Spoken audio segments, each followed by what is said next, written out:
When is it okay to not have sex with your spouse? Now, I know I'm going to get a ton of pushback on that. And listen, I'm not promoting sexless marriage, but I do have to tell you, there are times when it is not smart or healthy to have sex with your partner. As a matter of fact, I'm going to unpack all of that today, and I am going to give you specific symptoms, descriptors, situations that you can go, is that happening in my life? And when you have that information, then you will be able to make some smart choices. I'm Mary Whitman Ortiz of Limitless Intimacy, bringing you the best tips and tools to create great intimacy in your marriage. On this channel, we talk about communication strategies and intimacy made simple steps, all from a Christian point of view. So if you're new here, I just ask you to consider subscribing. Now, back to our question. When is it okay to not have sex with your partner? And I know I'm smiling and upbeat, but it is kind of a serious situation. So just track with me, because I need you to stay with me until the end through some of the heavy stuff, because I do have 3 steps for you. I do have the why it's not healthy to have sex some of the time. But first, we're going to listen to the symptoms.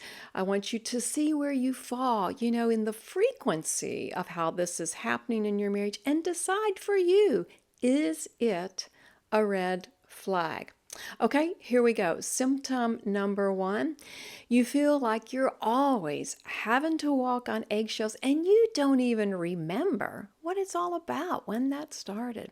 Symptom number 2, you're talked over, belittled, disrespected, and not appreciated, and you're made to feel that you always have to do what your spouse wants. Now, are you recognizing yourself in these situations? If this is bringing value to you, I would like to ask you just to click that thumbs up and answer for us in the comments. How old were you when you got married? All right, symptom number 3, you're ignored, rejected, neglected. Your spouse just kind of has their own life, and they only include you when they're demanding. Symptom number 4, does your spouse control the finances and the parenting and how you spend your time and who you get to spend your time with? And then number 5, my final one for today, has there been a recent disclosure of an affair, pornography, extreme use, addiction, or some other unwanted sexual behavior? These are the situations where you absolutely should not have sex. And I'm going to tell you why that is harmful to you if you do. By God's beautiful design, hormones are released during sexual intimacy, and in a healthy marriage, it is a wonderful thing because you are bonding to each other. You feel close, you feel committed, but in an unhealthy situation, that bonding can still take place, but it is a false sense of security. And the situations that I described, they're actually all abusive. Now, maybe if it's only one time, it might not fall under that category, but you really do have to be asking yourself about, is this what's happening in my marriage? So here are those steps.